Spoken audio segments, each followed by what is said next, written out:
탐정으로 와서 이제 개인의 정서적, 정의적 특징에 대해서 이제 살펴보도록 하겠습니다. 1절이 동기인데요. 모티베이션. 엄밀히 얘기하면 이제 동기화라고 하는 말이 더 정확한 말이 될 것 같습니다. 동기는 이제 좀 어떤 객관적인 개념을 뜻한다라고 한다면 동기화라고 하는 것은 사람으로 하여금 뭔가를 갖다가 이제 할 수 있게끔 하는 이제 그런 측면 때문에 그렇습니다. 그런데 이 동기라고 하는 것은 도덕 심리학 쪽에서는 정서적, 정의적 이 아닌 이제 그 행동적으로 이제 보려고 하는 그런 경향이 있습니다. 그래서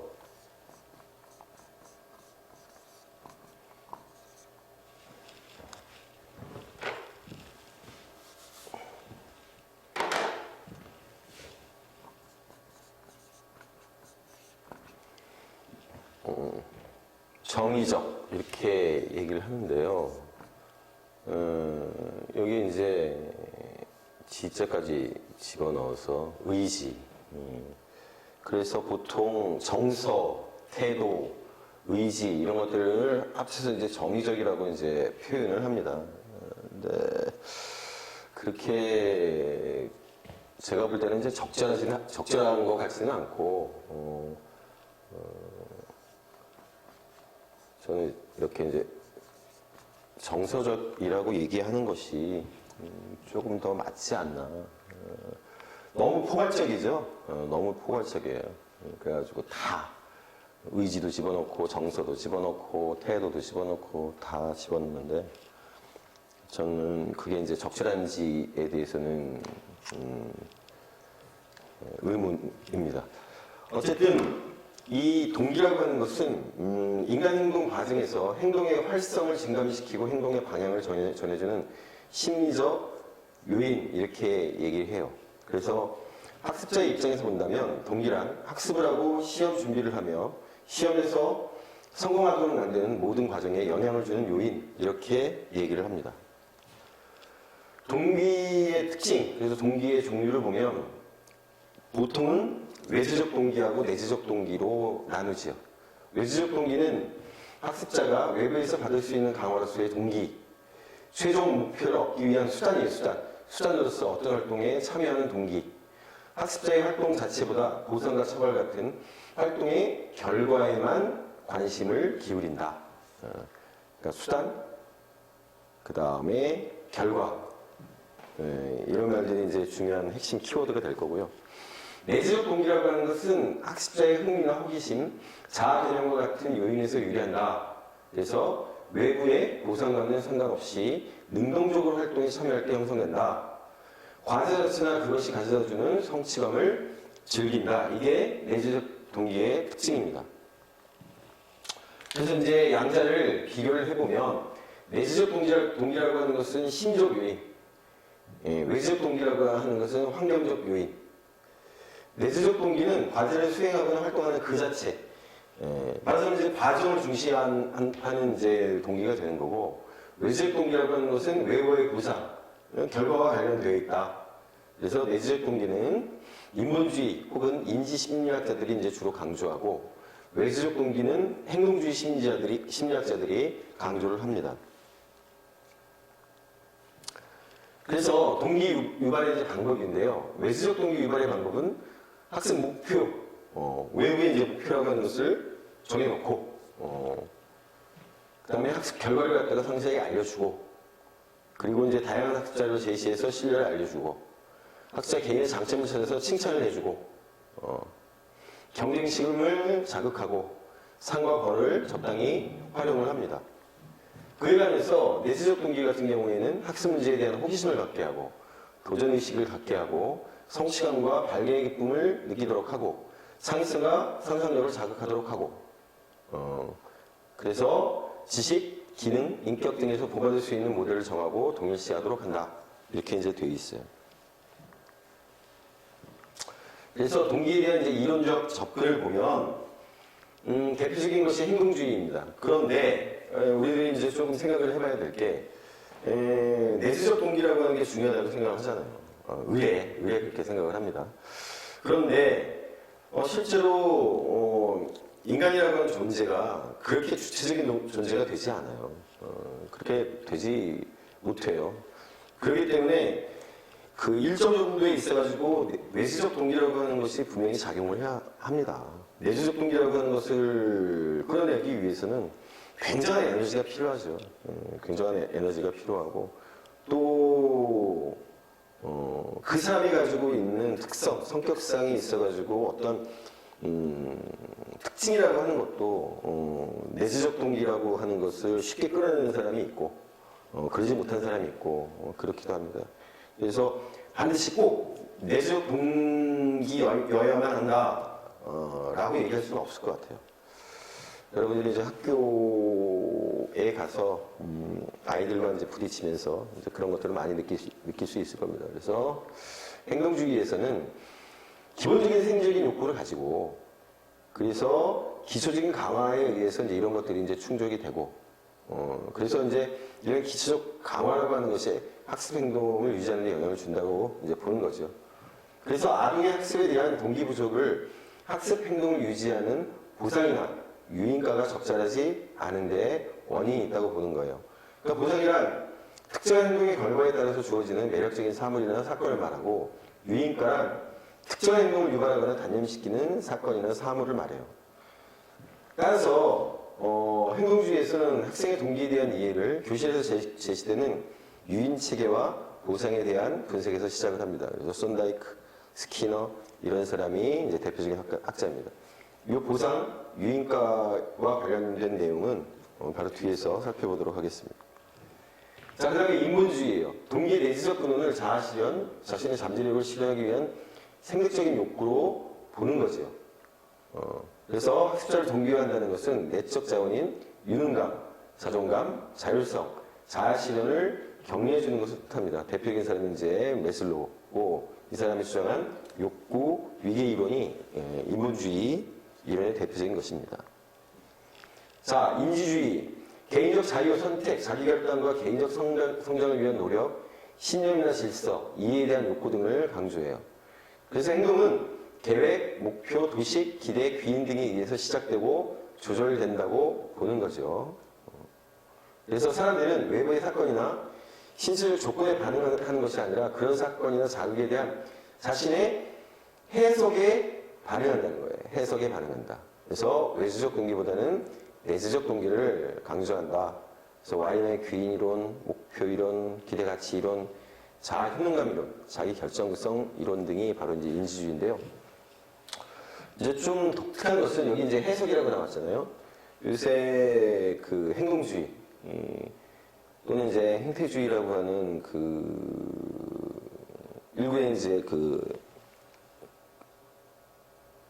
이론을 추구하는 학자들의 경우 이 인지주의하고 연결을 지어가지고 연구들을 많이 합니다. 바로 이제 이 해석이라고 하는 것이 다른 게 아니라 행동주의에 있어가지고 제일 중요한 어떤 관심사는 바로 이제 이익이라고 하는 거예요. 셀프 인터레스트, 자기 이익이라고 하는 것이 사람을 갖다가 움직이는 힘이라고 생각을 하거든요. 근데 이제 그 셀프 인터레스트라고 하는 거에 대해서 사람들이 어떻게 해석하느냐. 우리가 봤을 때 그 사람이 그것이 이익이 된다라고 해석을 하면 사람들은 이제 그에 따라서 행동을 하게 되는 거고 그렇지 않다고 해석을 하게 되면 행동을 옮기지 않는다라고 하는 거죠. 그래서 지금의 이제 행동주의라고 하는 것은 그냥 딱 띄워가지고 행동주의. 단순히 스티뮬러스 리스판스라고 하는 자극을 주고 반응을 하는 그렇게 보는 것이 아니라 그 과정에 일종의 그 인지주의라고 하는 것이 이제 작용한다고 보는 겁니다. 그래서 요새 그 각광을 갖고 있는 주요한 행동주의의 이제 결과물들은 바로 이제 이 인지주의라고 하는 것이 상당 부분 가미되어 있는 것들입니다. 자, 사회학습 이론이에요. 인지주의하고 행동주의가 통합된 접근. 이렇게 돼 있죠? 그래서 동기를 목표에 도달하려는 개인의 기대와 목표가 자신에게 부여할 가치, 행동주의에 의한 산출물이라고 본다. 제가 이제 조금 전에 말씀드렸던 건데, 인간은 자기가 설정한 목표에 의해 동기가 된다고 보고, 내재적 동기와 외재적 동기 모두를 강조해요. 그러니까 대표적으로 이제 만도라의 이제 관찰학습을 얘기하는데요. 꼭 뭐 사회학습 이론이다라고 얘기하지 않더라도, 기본적으로 요새 이제 행동주의가 가지고 있는 그런 어떤 특징 자체가 바로 이제 인지주의하고 통합된 접근을 추구합니다. 자, 그 다음에 이제 관심을 가져야 하는 게 바로 이 학습 동기인데요. 바로 이제 학생들이죠. 학생들이 도대체 어떻게 해야 학습을 할 수 있느냐, 학습에 이를 수 있느냐, 제대로 공부를 할 수 있게 하느냐, 바로 그런 거죠. 학생들이 바람직한 행동을 하고 학습에 대한 욕구를 증가시키는 것. 학생들이 학습 활동의 의미와 가치를 발견하고 그 학습 활동이 목표로 하는 이익을 얻기 위해 노력하는 경향성, 이렇게 얘기하고, 개인마다 다양한 동기가 있다. 그리고 동기들이 개인의 특정한 위계로 조직되어 있다. 이렇게 주장을 합니다. 그래서 고전적 학습동기 이론을 갖다가 한번 살펴보면 특질 이론이에요. 동기를 개인마다 차이는 있지만 지속적인 특성을 보이는 것으로 파악을 해요. 그래서 특질 이론에서는 주로 성취동기에 초점을 맞추고, 성취동기란 뛰어난 성취를 얻고자 하는 욕구, 이렇게 얘기를 하는 거죠. 그래서 높은 성취동기를 가진 학생들은 도전적인 과제를 찾고 자신의 성공에 안주하지 않고 현재보다 높은 성취 기준을 세워서 이를 위해 노력한다고 보는 거예요. 바로 이제 이 성취를 향한 동기라고 하는 게 일종의 특질이다, 이렇게 얘기하는 거죠. 비판은 뭐냐면, 특질이론에서는 성취 동기라고 하는 것을 일관성을 가진 일반적인 특징으로 생각을 하지만, 최근 연구에 따르면 성취 동기는 일반적인 것이 아니라 특정 과제나 상황에서 나타나는 영역특수적인 것이다, 이렇게 주장을 합니다. 또 성취 동기는 자기 효능감, 목표 설정 등과 같은 인지적 요소와 관련이 있고, 인지적 요소가 학생의 과제 선택과 이를 추구하는 데 영향을 미친다, 이렇게 이제 비판을 합니다. 두 번째, 행동주의입니다. 행동주의는 동기를 사건과 자극에 따라 나타나는 행동의 변화, 반응의 함수 관계로 보고, 사람들은 기본적으로 처벌을 피하고 강화물을 얻기 위해서 행동하며 현재의 행동들은 과거에 강화되었던 반응에서 비롯되었다. 그래서 학생들은 선생님의 칭찬으로 공부를 더 열심히 하고 잘못된 행동에 벌이 가해지면 그 행동을 멈춘다, 이렇게 얘기를 합니다. 그런데 이제 비판을 하죠. 초기 행동주의자들은 어떤 결과가 추동, 드라이브, 추동을 만족시킬 때 강화물이 된다, 이렇게 봤지만 최근의 연구들은 학습이 추동에 대한 만족이 없어도 나타나고 인간이 단기적인 욕구 충족이 아닌 장기적인 목표 성취를 위해 행동한다, 이렇게 얘기를 해요. 두 번째, 동기는 학습자의 기대나 신념에 의해서 일어난다. 바로 내재적 동기도 이제 중요하다고 얘기하는 겁니다.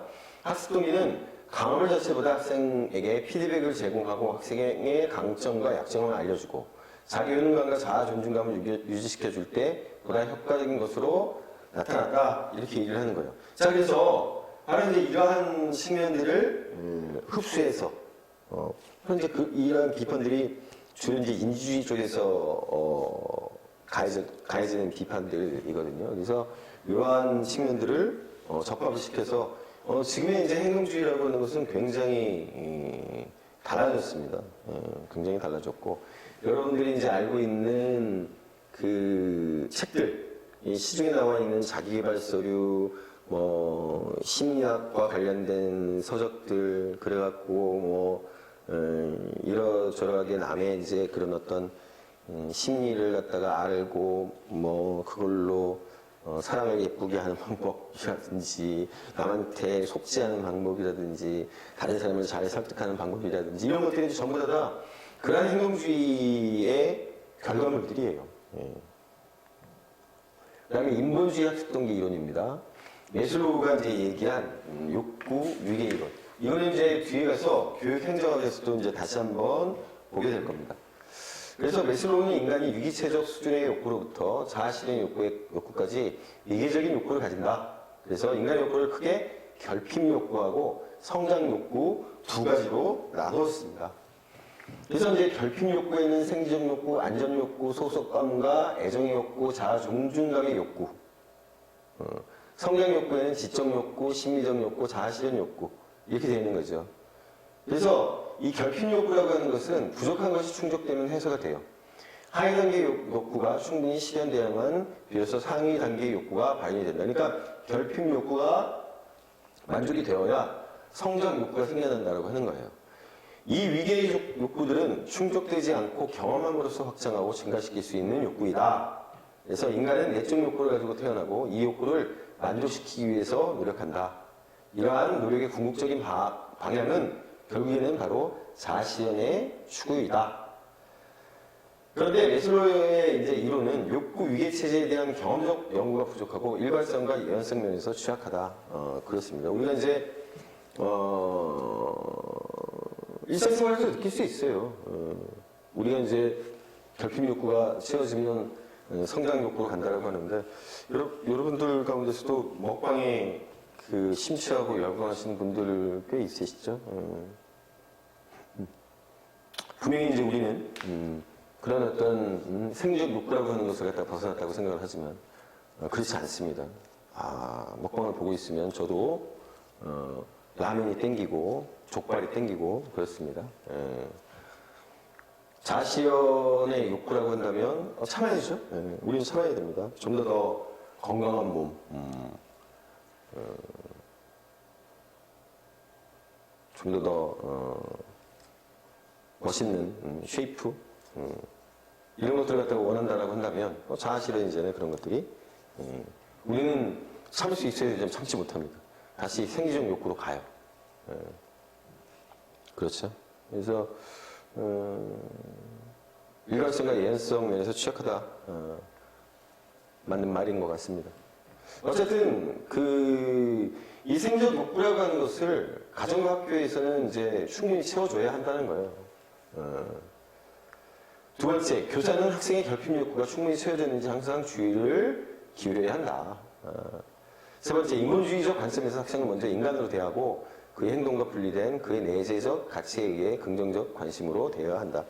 다른 것보다도 이제 메슬로우가 얘기한 우리의 궁극적인 목적 자체가 자아실현이다라고 얘기했다라고 하는 것은 굉장히 의미가 큰 겁니다. 그 다음에 로저스의 자아실현 경향이라고 하는 겁니다. 요거는 이제 뒤에 또 나와요. 뒤에 다시 이제 상담학에서도 나오고, 우리 이제 비지시적 상담이라고 이제 얘기되는 이제, 어떤 면에 있어서 상담학이라고 하는 것을 갖다가 한 단계 더 업그레이드 시키는 데 있어가지고 굉장한 기여를 한 사람이 바로 이제 이 칼 로저스인데요. 인간이 가진 욕구들이 자아를 유지하고 고양시키며 자아실현을 위해 작용한다라는 전체론적 입장이에요. 그래서 로저스는 자아실현 욕구를 선천적인 것으로 보았고 타고난 잠재력을 개발하기 위한 지속적인 노력의 욕구로 보는 것입니다. 그래서 이제 바로 이제 자아실현 경향인데요. 인간의 성장을 위한 노력에는 투쟁과 고통이 수반되고 고통을 이겨나가는 것을 실현 경향이라고 본 겁니다. 그래서 새롭고 도전적인 경험을 하도록 하고 타율성을 벗어난 자율성을 추구하는 것, 이게 뭐예요? 자아실현 경향이에요. 그래서 타인과의 경험 중 가장 중요한 것은 무조건적이고 긍정적인 관심입니다. 무조건적이고 긍정적인 관심.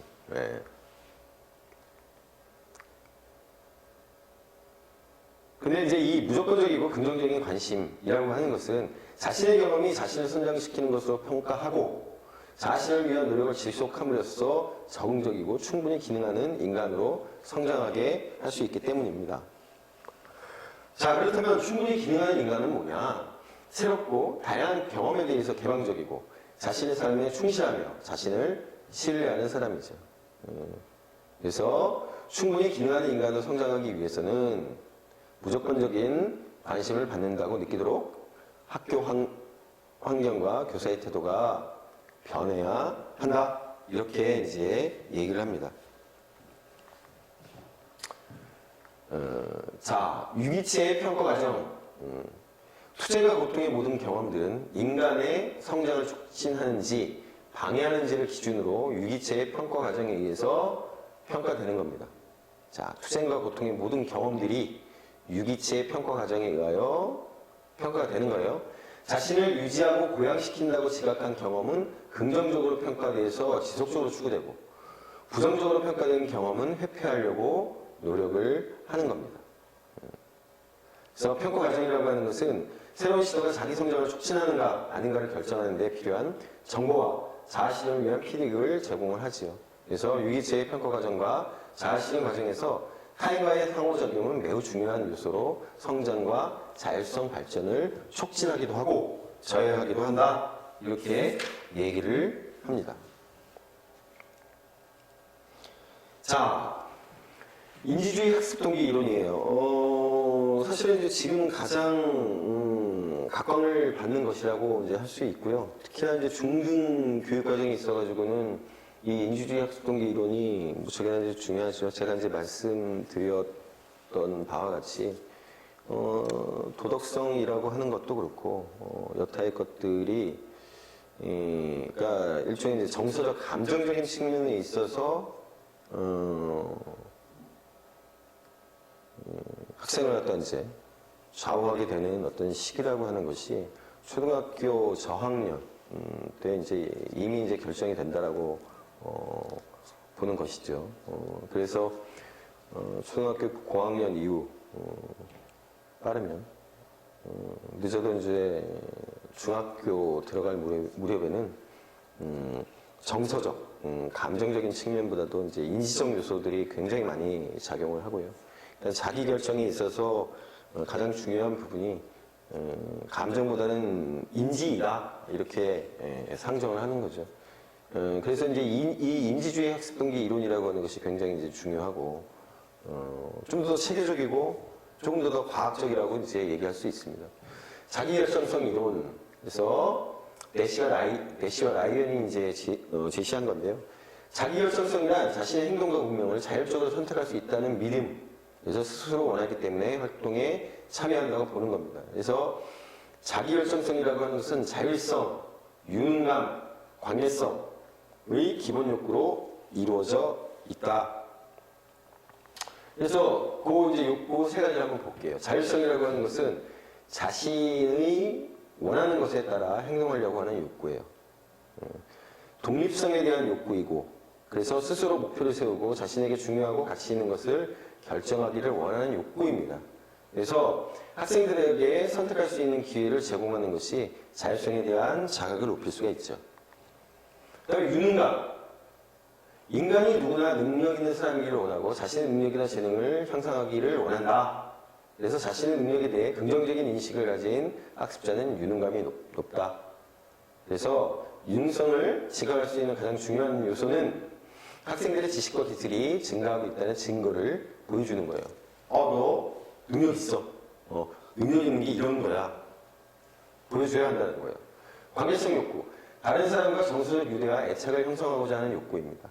학생들에게 무조건적이고 긍정적인 존중을 전달하고 학생과 학습에 대해 진정한 헌신을 함으로써 도움을 줄 수 있다. 그래서 학생들은 교사가 자신을 좋아하고 이해하고 공감한다고 믿을 때 더 적극적이 된다. 이렇게 이제 얘기를 합니다.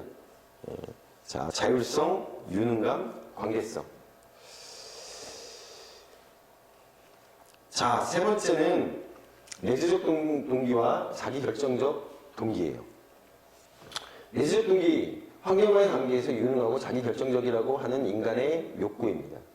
사람들로 하여금 도전하고 성취하도록 이끌고 이것은 다시 자기결정적이고자 하는 욕구를 만족시킨다. 다음. 동기의 변화 과정이에요. 동기를 갖다가 내재적 동기라고 봤기 때문에 이 형성 과정을 갖다 한번 보면 타입적인 행동, 그러니까 외재적 동기화된 행동에서 자기 결정화된 행동, 내재적으로 동기화된 행동에 이르는 과정을 개념화한 겁니다. 동기라고 하는 것은 무동기에서 외지적 동기를 거쳐서 내지적 동기로 발달해 나아간다. 이렇게 얘기를 합니다. 그래서 이 동기 유형을 보시면 돼요. 동기 유형을 보시면 동기 유형 무동기에서 외지적 동기를 거쳐서 내지적 동기로 이제 이렇게 쭉 진행이 되는 거고요. 이건 이제 조절 방식, 무동기는 무조절, 외지적 동기에는 외적 조절, 부과된 조절, 확인된 조절, 통합된 조절이 있고 내지적 동기에는 내적 조절이라고 하는 조절 방식을 쓴다. 어떤 동인, 움직이는 힘, 무동기는 없어요. 외적 조절, 외부적이고, 약간 외부적이고, 약간 내부적이고, 통합된 조절에서 이제 내부적 조절, 내부적 동인이 작동을 하고, 내적 동인은 내부적 동인이 작동을 하고. 그래서 이제 이거를 보시면 돼요. 여기 이제 과정이라고 하는 것이 이렇게 이제 쭉 진행이 되는 거죠. 과정이. 무동기에서 외지적 동기의 요 조절 방식이 적용이 돼서 이제 내지적 동기까지 이제 이어지는 건데, 어쨌든 의도도 없고 가치에 대한 생각도 없고 능력도 없고 통제가 없는 상황 속에서 외적 보상과 처벌이 강조되는, 그래서 수능이 강조되는 데서 이제 쭉 진행이 돼서 통합적인 조절, 목표의 위계적 통합과 일치 자각이라고 하는 걸 거쳐서 순수한 흥미, 즐거움, 내적 만족에 의해서 동기가 이제 작용을 한다. 이렇게 이제 자기결정성 이론에서는 이제 얘기하는 겁니다. 지각된 통제의 유형.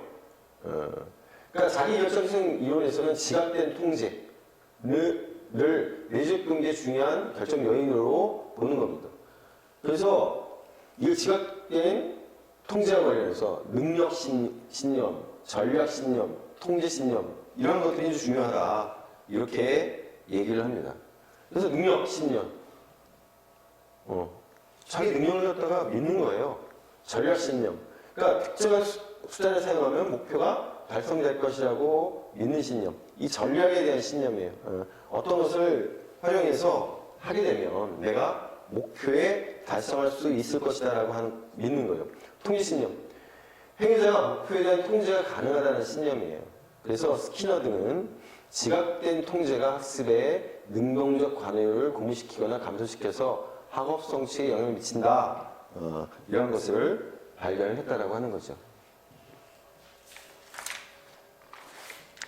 자, 다음으로. 그래서 교육적 시사점. 자율성이 허용되는 학습 환경을 제공을 해야 된다라고 하는 것이죠. 그래야 학생이 흥미와 호기심을 가지고 유능감과 창의성을 발휘할 수 있다.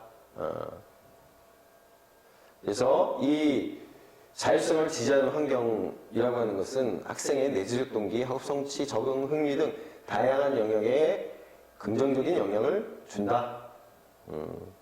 그래서 교사는 학생들이 자율적으로 판단해서 결정하고 행동하도록 권장하고, 학생들에게 왜 학습 활동이 필요하고 중요한지에 대해서 설명함으로써 학습 활동을 내재화하도록 도와줘야 한다. 바로 이거예요, 설명. 바로 이게 이제 인지주의의 특징입니다. 설명을 해서 이해하도록 하고, 또 학생 스스로 해석하도록 하고, 자율성을 부과하고, 이제 바로 이제 그게 이제 인지주의의 특징이죠. 다음으로, 교사는 학습자가 성공을 경험할 수 있는 기회를 제공해서 유능감을 높일 수 있는 겁니다. 아까 이제 설명을 했었던 것처럼 유능감 욕구라고 하는 게 굉장히 중요하잖아요. 내가 능력 있어. 자, 그 다음에 또래와의 친밀한 관계 형성을 위해 협동학습 전략을 사용한다. 관계성 욕구라고 하는 게 있잖아요. 그래서 긍정적인 인간관계를 맺게 되면 아이는 학습에 대한 어떤 욕구 또는 활동에 대한 욕구를 갖다가 갖게 되게 되겠죠. 그래서 협력적이고 서로 배려하는 환경을 제공하는 것이 관계성 욕구를 위해서 필요하다. 이렇게 얘기를 합니다. 두 번째, 목표 지향성 이론입니다. 뒤에 이제 얘기한 거고요. 목표라고 하는 것은 개인이 이루고자 하는 성과 또는 성취, 그런 어떤 희망을 얘기합니다. 개인이 이루고자 하는 성과 또는 성취하려는 희망. 그래서 목표 지향성 이론에서는 숙달 목표하고 수행 목표로 이제 구분을 해요. 학자에 따라서는 이 숙달 목표하고 수행 목표를 과제 관여 목표, 자아 관여 목표, 학습 목표, 수행 목표, 과제 중심 목표, 능력 중심 목표 이렇게 구분하기도 합니다. 그래서 이제 에임스하고 메어의 연구에 의하면 어떤 과제를 수행할 때 과제 수행 목표를 어디에 두느냐에 따라 과제 수행 과정은 물론 결과에까지 영향을 미친다. 이렇게 이제 얘기를 하고 엘리엇은 에임스와 듀엣의 목표 지향성 유형 접근과 회피 차원을 추가하여 이제 세분화 시켰어요. 그래서 이제 더 늘어난 겁니다. 그러니까 듀엣하고 이제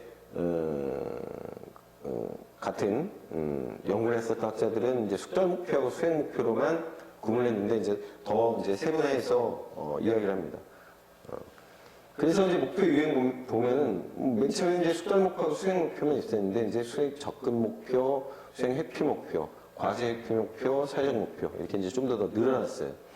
숙달 목표라고 하는 것은 이제 보통 이제 학습 목표라고 부르고요. 자신이 정한 기준에 따라서 학습을 하고 새로운 과제에 도전하며 이를 통해 통찰력을 얻으려 하고 학습 과정과 활동 자체에 초점을 둡니다. 수행 목표라고 하는 것은 실제 수행 능력에 초점을 맞춰서 학습자 자신의 능력을 증명하려는 목표로 자신과 다른 사람의 능력을 비교하는 겁니다. 비교.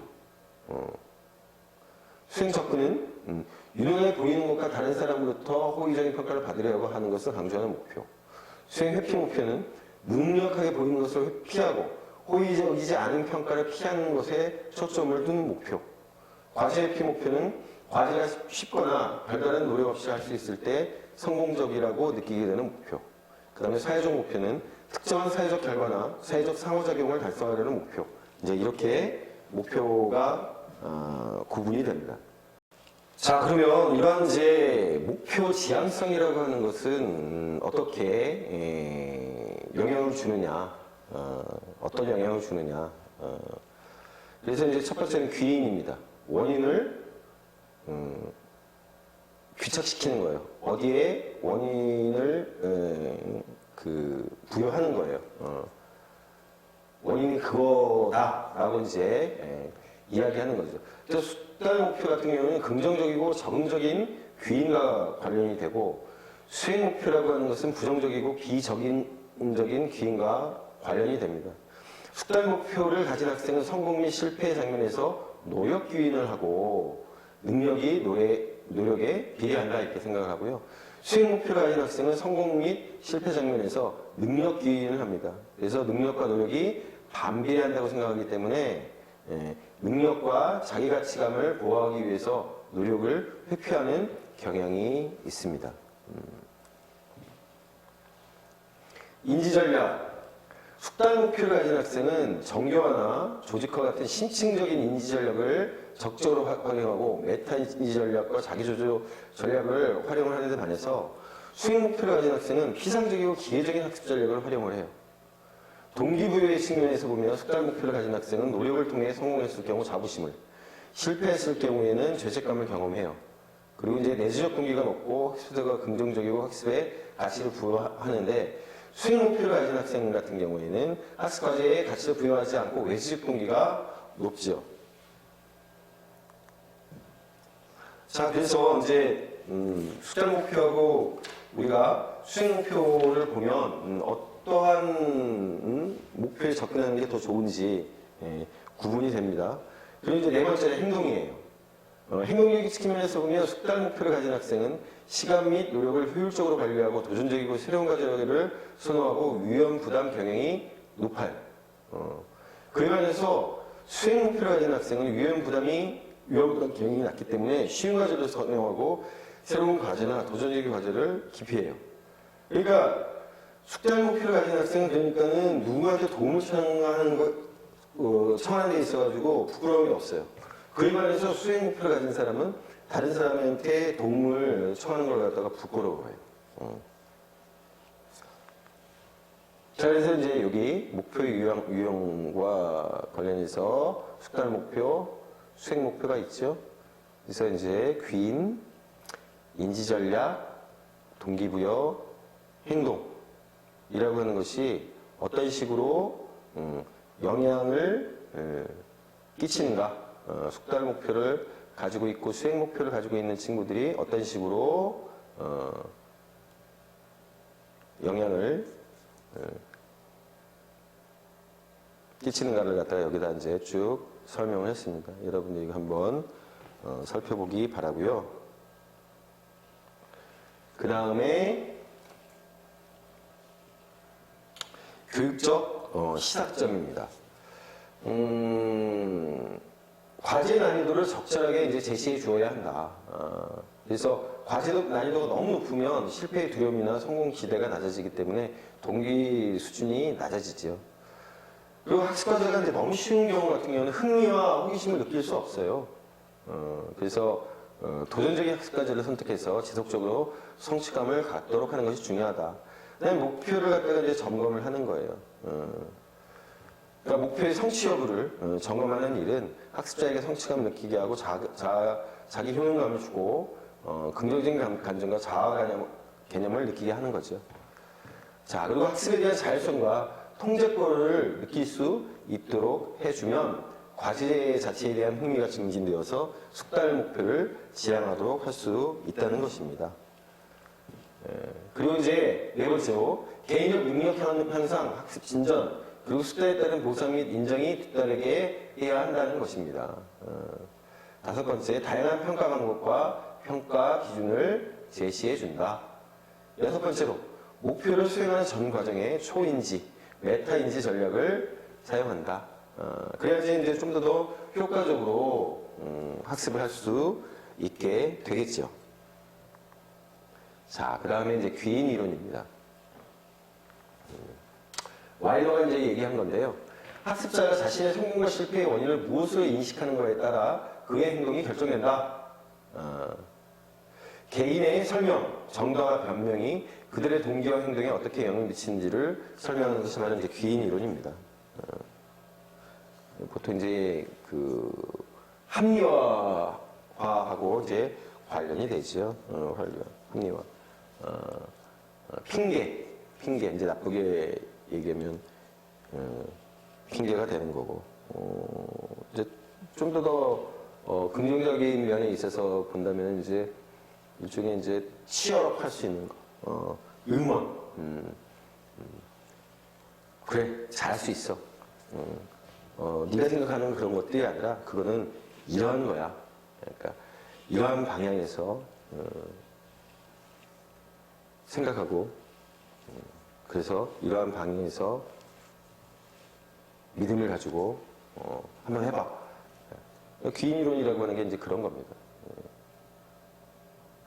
학습자가 성취 결과의 원인을 어디에 두느냐를 알면 그 학생의 미래의 성취도를 예견할 수 있다. 그래서 원인론적 해석 이렇게 나오죠. 그래서 자신들의 성공과 실패를 능력, 노력, 과제 난이도, 행운의 네 가지 요소 가운데 이제 하나를 선택해서 이제 보통 설명을 하려 한다는 것입니다. 그래서 귀인 이론의 가정을 보면 귀인 이론은 학습 동기에 관한 인지 이론이에요. 인간의 의식적이고 합리적인 의사 결정자로 이제 가정을 하는 거죠. 사실 이제 그런 면에서 본다면 사실은 이 귀인이라든가 인지주의와 관련되어 있는 이제 동기를 갖다 이제 설명하는 것이지만 이걸 갖다가 정의적 또는 정서적 파트에 집어넣는 것이 합당한가 그런 의문이 제기될 수밖에 없어요. 사실은 그렇죠. 사실은 이제 이 동기라고 하는 것은 행동하고 맞붙어 있는 겁니다. 동기는. 그렇게 하려고 하는 어떤 생각, 의지, 왜 그런 의지나 아니면 그런 어떤 경향성을 갖게 되느냐. 그 행동하고 이제 연결되어 있기 때문에 그렇죠. 사실은 이제 동기라고 하는 것은 행동의 바로 이제 전 단계에서 활발하게 이제 작용하는 거거든요. 그래서 이제 제가 말씀드린 것처럼 사실은 동기라고 하는 것은 그래서 이제 행동적으로 지원하려고 하는 경향이 이제 나타나게 된 거예요. 귀인으로는 개인이 세상과 자기 자신을 이해, 그렇죠? 하고 완성하려는 목표에 의하여 동기가 된다고 보는 거예요. 타인과 자신의 행동에서 인과적인 결정 요인이 무엇인지 이해하려고 노력한다.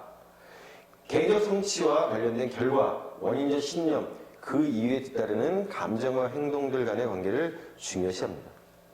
자, 특정 행위가 나타났을 때 그 행동을 하게 된 개인이 그것이 일어나게 된 이유를 어떻게 지각하느냐, 어떻게 이해하느냐에 따라서 후속될 행동이 달라질 것이다. 그런 거죠. 그래서 이제 귀인 과정입니다. attribution process. 환경적 요인과 개인적 요인은 귀인을 생성하는 데 영향을 미친다. 그래서 환경적 요인은 원인에 대한 구체적인 정보, 사회적 기준, 상황의 특징. 개인적 요인은 개인이 가진 다양한 인지적 도식, 귀인에 대한 편견, 사전 지식, 개인의 특성 등이 이제 포함이 되는 거예요. 그래서 이제 환경적 개인적 성향 요인들은 과제 달성, 성패에 대한 귀인의 영향을 주고 이에 따라 성공과 실패를 능력, 운, 과제 난이도, 노력 등에 이제 귀인을 하는 겁니다. 그래서 귀인의 원인들은 지각된 것이에요. 실제 원인이 아닐 수 있습니다. 바로 그겁니다. 내가 어떻게 해석하느냐. 바로 이제 그럴 때가 자기가 생각하는 바 사실이 아닐 수도 있어요. 오인을 할 수도 있고 착각을 할 수도 있고. 그래서 귀인에 의한 동기와 감정, 행동에 대한 결과들은 귀인화 과정으로 설명이 됩니다. 그래서 귀인 과정과 귀인화 과정 이제 이건데요. 이겁니다. 여기 이제 귀인 과정이 있고요. 귀인화 과정이 있어요. 귀인 원인을 갖다 돌리는 거예요. 그래서 이제 이 행동적 결과, 그러니까 이 원인으로부터 이 결과에 이르는 것은 귀인화 과정이 됩니다. 귀인화 과정. 자, 그래서 선행 조건이라고 하는 것은 이제 환경 요인이 있고 개인 요인이 있어요. 앞서 봤죠? 그래가지고 이제 귀인을 하는 겁니다. 지각된 원인이라고 하는 거, 귀인을 하는 거예요. 그러니까 이게 귀인 과정이 되는 거죠. 이런 선행 조건이라고 하는 것을 이런 것 때문이야 라고 생각하고 원인을 돌리는 것이 바로 이제 귀인 과정이에요. 그래서 능력, 노력, 운, 과제, 난이도 이제 이게 대표적인 거고요. 그 위에 교사라든가 선생님이 뭐 어쨌어? 내가 지금 기분이 별로야. 요새 건강이 안 좋아. 피곤해. 이런 것들도 말하자면은 내가 나의 어떤 성취도가 왜 그렇게 되는지를 갖다가 설명하는 원인으로 두는 그런 귀인이라고 하는 거죠. 그래서 이제 인과적 원인 보면 원인의 소재, 안정성, 통제 가능성 에 따라서 성공을 기대하기도 하고 자기 효능감을 가지고 감정 이런 것이 나타나서 행동적 결과에 이르는 거예요. 선택하고 계속해서 하고 그러니까 노력 수준을 갖다가 이제 조절을 하고 그 다음에 성취감을 맛보고 성취에 이르고 이게 바로 이제 귀인 과정과 귀인화 과정입니다. 자, 그래서 귀인의 이제 세 가지 차원이에요. 앞서 봤던 바로 이제 인과적 원인인 건데요. 이런 거죠. 원인의 소재, 내적, 외적성, 성공과 실패의 원인을 내부로 돌리느냐, 외부로 돌리느냐, 안정성, 안정과 불안정 차원인데요. 성공과 실패의 원인이 변할 수 있는 거냐, 없는 거냐, 통제 가능성, 책임감의 차원이에요. 학습자가 성공과 실패에 대해 책임감을 수용하는 정도나 학습 상황을 제어하는 정도를 의미해요. 자, 그래서 이제 이걸 한번 보면 이런 겁니다. 능력, 노력, 운, 과제도가 있고요, 이쪽에. 그러니까 원인의 소재, 안정성, 통제 가능성이 이쪽에 있어요. 이런 것들이 이제 어떤 특성을 가지고 있느냐라고 하는 거예요. 원인의 소재, 능력이라고 하는 건 내 안에 있는 거죠. 노력이라고 하는 것도 내 안에 있는 겁니다. 운은 바깥에 있는 거예요. 그죠? 과제의 난이도라고 하는 것도 바깥에 있는 거예요. 안정성, 능력은 꽤 안정적이죠. 내 능력이라고 하는 게 금방 확 올라가지 않습니다. 학습을 통해 가지고 올라가게 거죠. 그러니까 안정적이에요. 바로 이제 그런 측면입니다. 노력이라고 하는 건 이제 불안정적이라고 얘기하는 건데 뭐냐면 노력을 얼마만큼 하느냐에 따라 가지고 내가 바뀔 수도 있고 그렇지 않을 수도 있어요. 그러니까 불안정적이에요. 그러니까 노력의 정도라고 하는 게 꽤나 영향을 미친다라고 하는 의미고, 운이라고 하는 것도 불안정적이죠. 어떻게 될지 몰라요. 길을 가다가 돈을 100만 원을 줄 수도 있고, 아니면 길을 가다가 내가 돈을 5만 원을 잃어버릴 수도 있어요. 그게 이제 바로 이제 운이죠. 과제의 난이도. 과제라고 하는 건 주어진 거예요. 딱 주어져 있어. 내가 시험 보는데 시험 문제라고 하는 게 그 자리에서 싹 변하진 않잖아요. 그러니까 안정적입니다. 통제 가능성. 능력이라고 하는 것은 통제가 불가능해요. 내 능력이라고 하는 것은 내가 어떻게 할 수 있는 바가 아니야. 그렇죠? 노력이라고 하는 건 통제 가능하죠. 아, 내가 오늘 야식을 먹지 않고 샤워를 하지. 내가 오늘 8시간 공부를 해야 되겠어. 그게 이제 노력입니다. 그러니까 내 스스로 이제 통제가 가능한 거예요. 운이라고 하는 것은 통제가 불가능하죠. 과제 난이도 선생님이 내는데 선생님이 낸 시험 문제에 대해서 내가 어떻게 그걸 갖다가 통제를 할 수 있을까? 그러니까 통제 불가능. 이렇게 되는 거예요.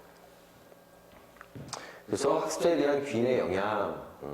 어쨌든 성공과 실패에 대해서 그 원인이 무엇인가, 무엇이냐라고 이제 어떻게 지각하느냐에 따라서 학습자한테 이제 큰 영향을 미친다라고 하는 것이죠.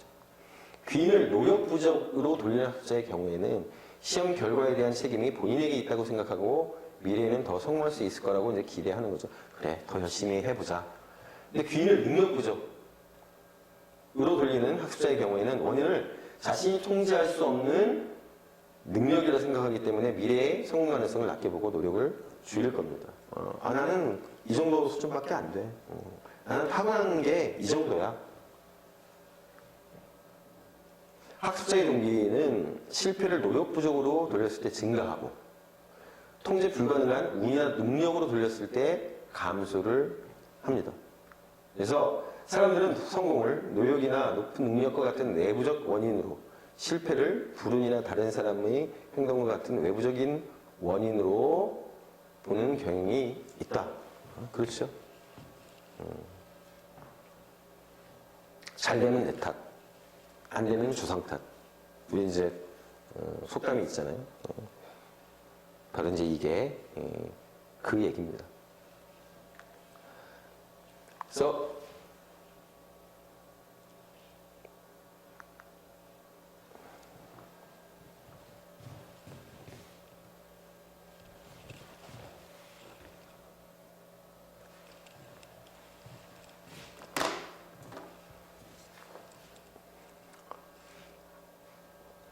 자, 귀인으로가 이제 학습된 무력감인데요. 실패를 내적이고 통제 불가능한 능력 부족 탓으로 돌려 어떤 노력도 실패할 것이라고 생각하는 것이 바로 학습된 무력감이에요. 셀링만이 이제 뭐라고 얘기했냐면 아무리 노력해도 성공할 수 없을 것이라고 느끼게 되는 것을 의미한다 이렇게 얘기를 했고, 학습된 무력감을 가진 학생은 쉽게 학업을 포기하게 됩니다. 학습된 무력감을 가지고 있는 학생은 낮은 자기 존중감을 가지고 있고 학습 불안과 우울로 고통을 받지요. 이제 특징입니다. 이런 학습된 무력감을 가진 학습자는 성공에 대한 낮은 기대감을 가지고 있고 쉽게 포기하는 경향이 있다. 실패를 통제 가능한 원인이 아닌 능력 부족과 같은 통제 불가능한 원인으로 돌리고, 성공을 자신의 능력이나 노력에 귀인하기보다는 운이나 쉬운 과제와 같은 외적이고 통제 불가능한 원인으로 귀인을 합니다. 수성성, 우울, 인내성 부족, 자기 통제성 결여, 이러한 증상을 나타내죠.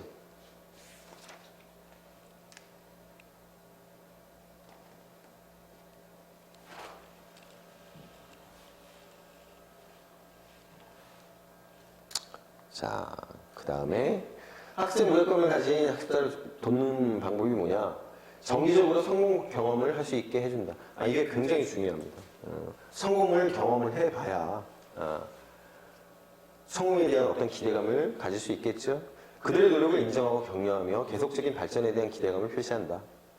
스스로 학업 목표를 세우게 하고 자신의 향상을 평가하게 한다. 자신의 긍정적인 자질을 발견하고 동료들에게 인정받는 기회를 갖도록 한다. 이제 이런 것들이 이제 중요합니다. 그래서 이제 뒤에 이제 귀인 훈련이 있는데요. 뒤에는 한번 볼게요. 성공할 수 있을 만큼 적절한 노력을 기울였을 때 학생을 격려해야 한다. 성공은 능력으로, 실패는 노력이나 외부적 요소로 귀인하도록 해야 한다. 그래서 귀인 훈련을 통해 내적 귀인을 체계적으로 강화한다면 학습 동기가 증진되고 결과적으로 학습 때 무기력에서 탈출할 수 있다. 이렇게 얘기를 합니다.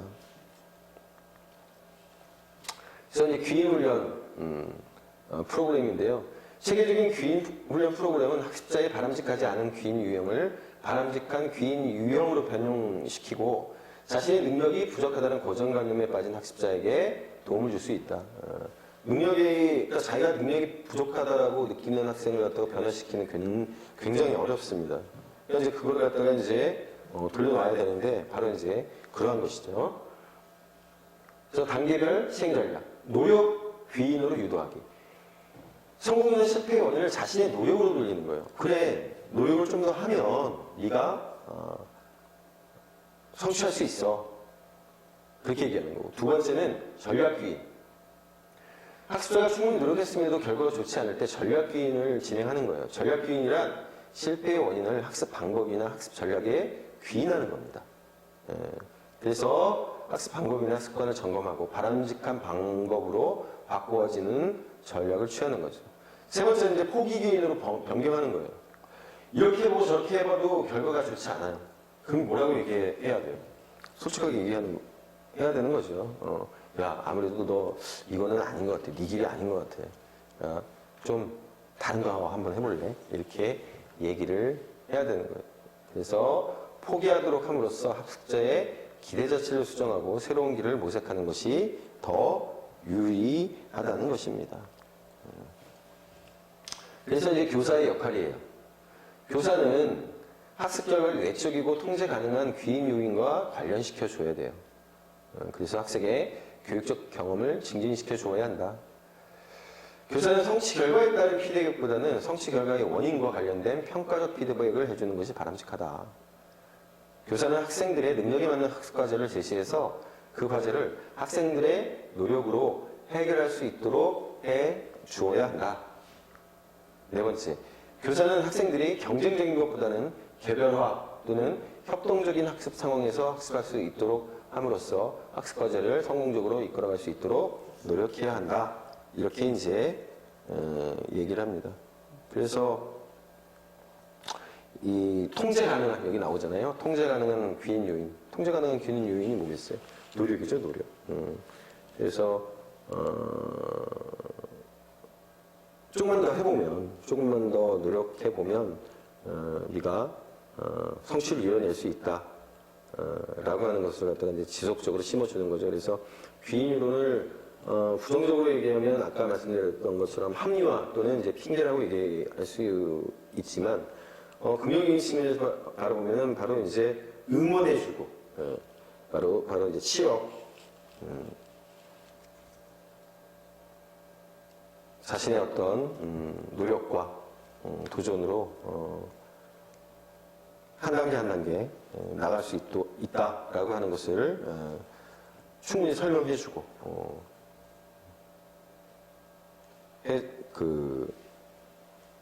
응원하고 격려하고 하는 것들이 이제 필요하다 하는 것입니다. 귀인 이론에 있어가지고 이제 그 부분이 중요한 것입니다.